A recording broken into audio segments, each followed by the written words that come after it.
Holy shit! There's no leg there. Spider! Oh, I missed you, Mr. Tusk. At the beginning of the movie, we are shown with two men named Wallace Brighton and Teddy Kraft. They are two friends who host a podcast called The Nazi Party.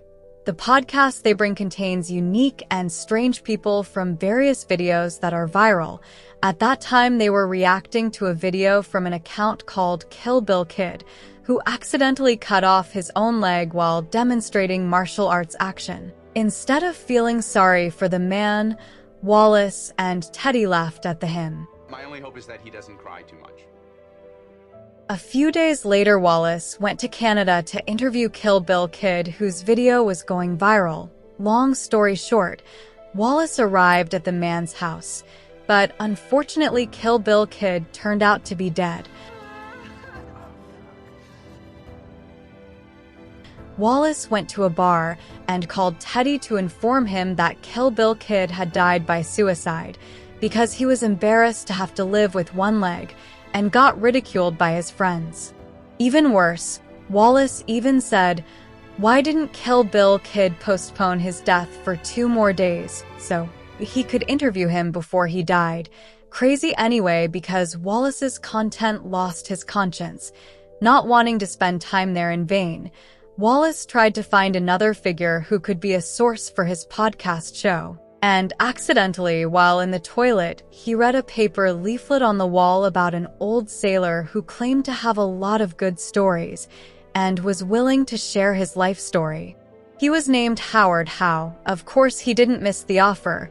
He thought instead of returning to America empty-handed, at least, he got an interesting story that could later be raised on his podcast show.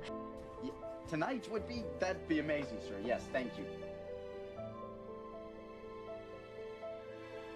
In the evening, Wallace had arrived at Howard's house in the middle of the forest. Hello. Good evening. Howard welcomed Wallace kindly. He even invited Wallace to first drink the tea he had prepared. Without suspecting, Wallace drank the tea.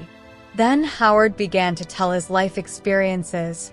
Decades ago, Howard had been a chef on a ship, which accompanied sailors to look for a legendary shark called the Great White Shark, until finally the ship he was on hit an ice floe and finally sank. But Howard was still able to survive. Then he arrived on a remote, uninhabited island. On the island, Howard said there was a walrus that approached him and immediately pulled Howard and hugged his body to feel warm. A walrus? A walrus saved your life? Yes. Since then, Howard lived there with a walrus he named Mr. Tusk. When Wallace heard the story, suddenly Wallace felt dizzy and finally unconscious. Be all right, Mr. Tusk. The next day, Wallace woke up and was already in a wheelchair and saw Howard already in front of him. Howard claimed that last night Wallace's left leg was bitten by a poisonous spider which made his leg swell like an elephant's foot. So he called a doctor to his house. The doctor immediately took action so that the spider's poison did not spread. And the action in question was to amputate Wallace's left leg. Holy shit! There's no leg there. Spider! The spider bit you! I am truly sorry for your loss. In the evening when they ate together, Wallace felt something strange because he could not move his whole body. It turned out that it was because Howard had drugged Wallace. Then Howard said his true purpose, that he wanted to turn Wallace into a walrus. He claimed to still have business with Mr. Tusk that had not been resolved. Let me out of this chair, you fucking psycho! Help! Somebody help! On the other hand, Wallace's girlfriend named Allison looks sad because Wallace has disappeared for several days without any news, and she thinks Wallace is having an affair with another woman. Teddy, who is Wallace's best friend and colleague, tries to calm Ellison down, and the worst thing is that in this situation, Teddy takes advantage of Ellison's sadness in order to get close to her. On the other hand, Wallace tries to contact Ellison. I'm so fucking scared. I was abducted. I'm in Manitoba. Okay, just get here, okay? Call the cops. When Teddy sees a call from Wallace, Teddy pretends not to know because he doesn't want this opportunity to be lost just like that. Then Howard suddenly appears behind Wallace and hits him unconscious.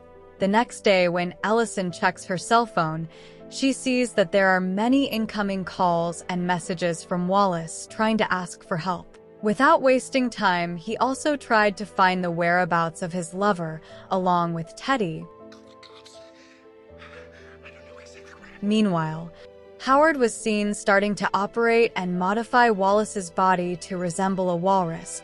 Howard also cut Wallace's vocal cords so that he could not speak.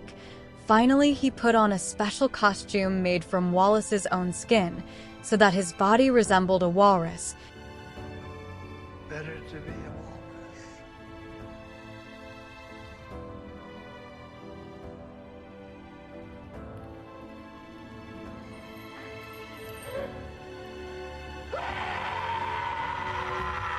Oh, I missed you, Mr. Tusk.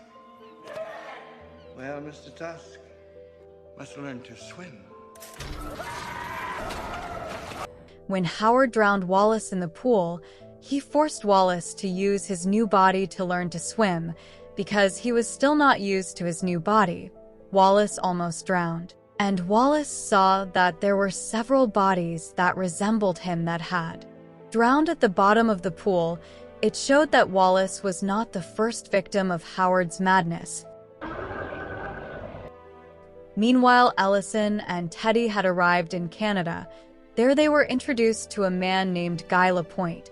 He was a former police inspector who had handled Howard's kidnapping cases, with the discovery of several victims with terrible conditions. Together, they began to look for traces of Wallace's departure. Until later, they found Wallace's car not far from Howard's house. On the other hand, Howard looks very happy with the results of his experiments because Wallace can survive and swim in the water. From here, it is revealed what are the conditions when Howard is trapped on a desolate island, without food, without drink, and only accompanied by a walrus. The situation forces Howard to kill Mr. Tusk, a walrus that once saved him, and he eats the walrus in order to survive. His guilt is what finally made Howard re-emerge the figure of Mr. Tusk, with some of the results of his failed. But in contrast to Wallace, who seems to be his best experiment so far,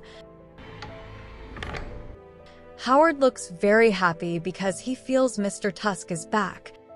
I've marked this occasion for 15 years now. Howard is seen wearing a similar walrus costume. This time, he wants to give Mr. Tusk the opportunity to fight and avenge his past actions, which have killed and eaten his flesh. Because Wallace did not want to die, he finally attacked Howard. You will fight me, Mr. Walrus, or you will die!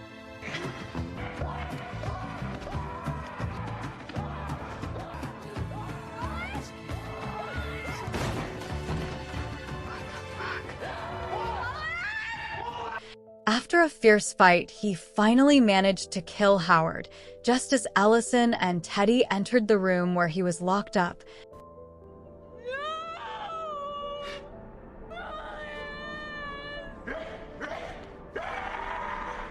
The detective who came after intended to kill Wallace because he felt sorry for him if he lived in this condition. Especially Wallace would not be able to return to normal human form. 1 year has passed. It seems that Ellison and Teddy visited an abandoned zoo. It was discovered that Wallace was still alive and was the only inhabitant of the zoo, not forgetting that Ellison also came there to bring food in the form of fish for Wallace.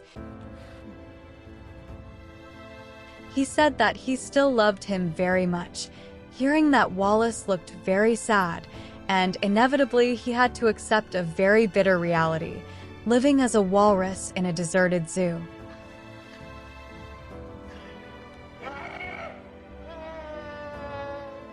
In the credits scene, we will listen to a podcast called Smoke Cache. With hosts named Kevin Smith and Scott, they are discussing the story experienced by Wallace. His head, he's gone full walrus. While laughing at him, and the movie is over. So what is the conclusion of this movie in your opinion? Please comment. And thank you for watching. See you.